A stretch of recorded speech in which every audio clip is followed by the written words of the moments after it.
Good afternoon, everybody, and welcome to today's session. Today, we are going to be exploring a fascinating area in cybersecurity and digital research called Google Docking, and it's also referred to as Google hacking. Now, this isn't about hacking into Google or doing something illegal. Rather, it's about learning how to use advanced search techniques to uncover information that is already out there. And sometimes this information it was never meant for the public in the first place. You will be amazed at what Google can reveal using the right commands, from exposing login pages to unsecure documents or even live camera feeds. But with that power, they say, comes responsibility. So today we are going to dive into this, and we'll also talk about the legal and ethical boundaries and how organizations can actually protect themselves from being exposed through these very simple techniques.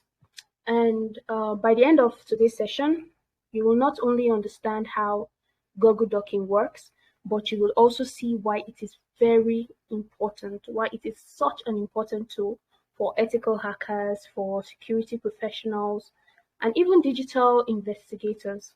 So let's get started. First up, what is Google Docking? I believe a lot of us, if not all of us here, we've made use of Google, at one point or another. We all make use of Google. So Google Docking or Google hacking is a powerful technique that leverages on search operators to find hidden or sensitive information using the Google search engine. It uses specially crafted queries to locate specific information that is publicly accessible on the internet, but may not necessarily be easily found through your normal browsing. So a lot of us might be wondering, why should we even care about Google Docking? So here's why I believe it's such an important tool which we have to pay certain attention to it.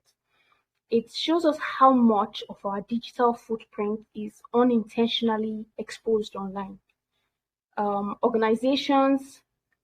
Certain organizations, even without them knowing, they leak confidential files, login portals, even private documents.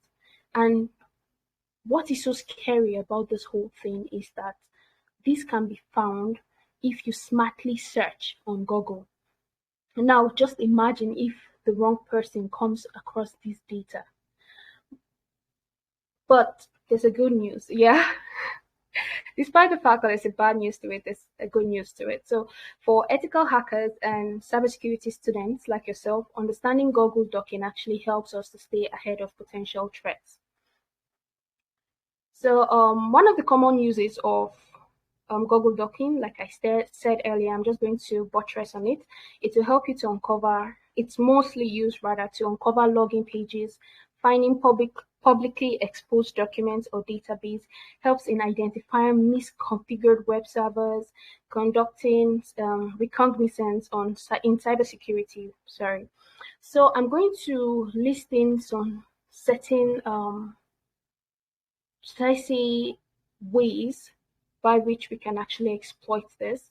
So I'm just going to give a basic example so we can see and just move ahead, yeah? So first up, let's imagine you want to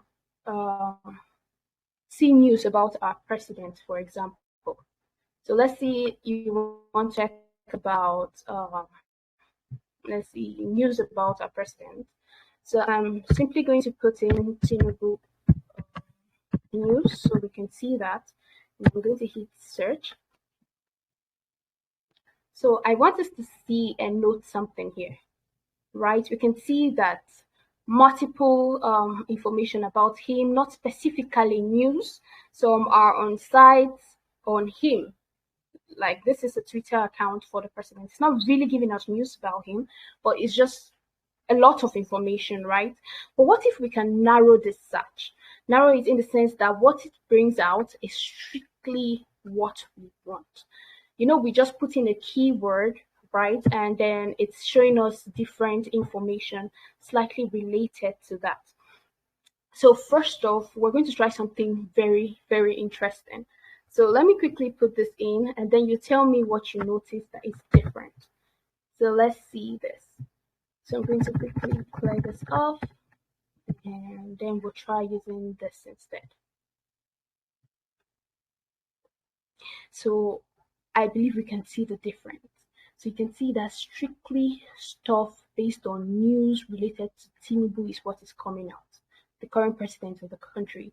So you can see that all of the sites are on news, right? But what if we're looking for news from a particular site, right? What if we want to narrow our search to bring out stuff that is on a particular website, right? We can actually manipulate this. Okay, let's pick a website from here and let's just see. Okay, what if we use post.ng? Let me quickly type that in so you can see something.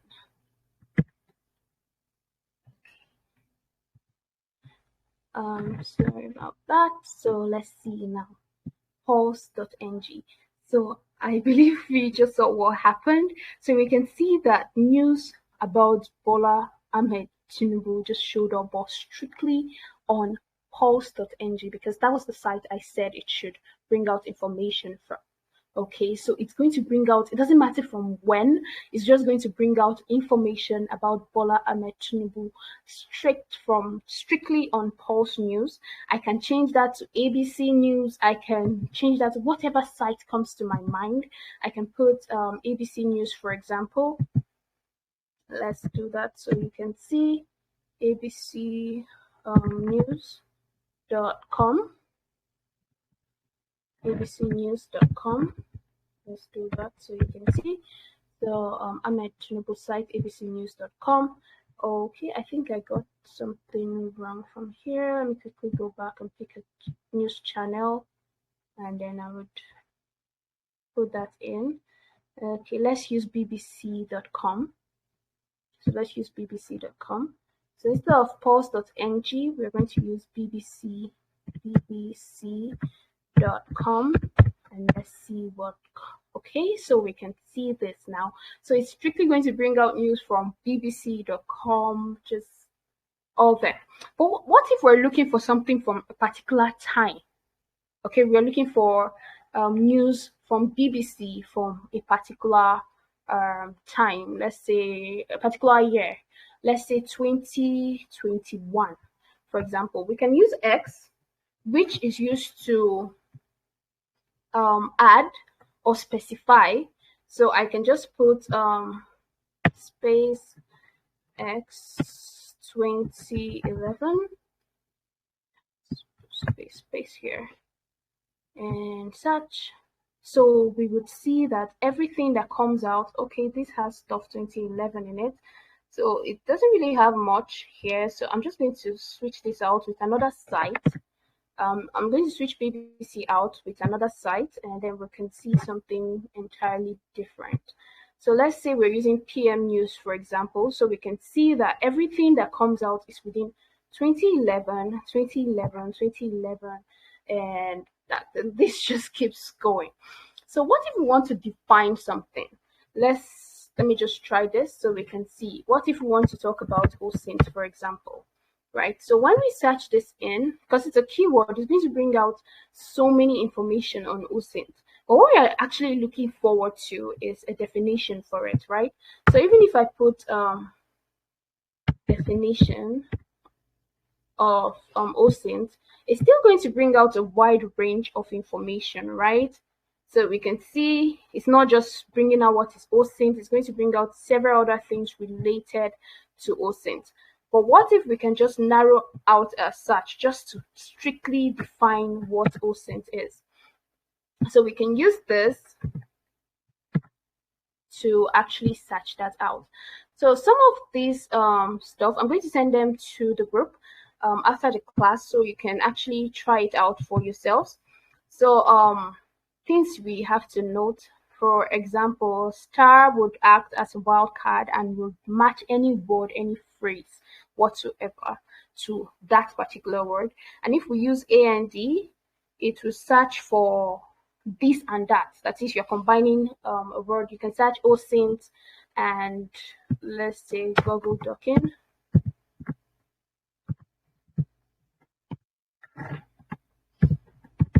Let's put that in Google Docking.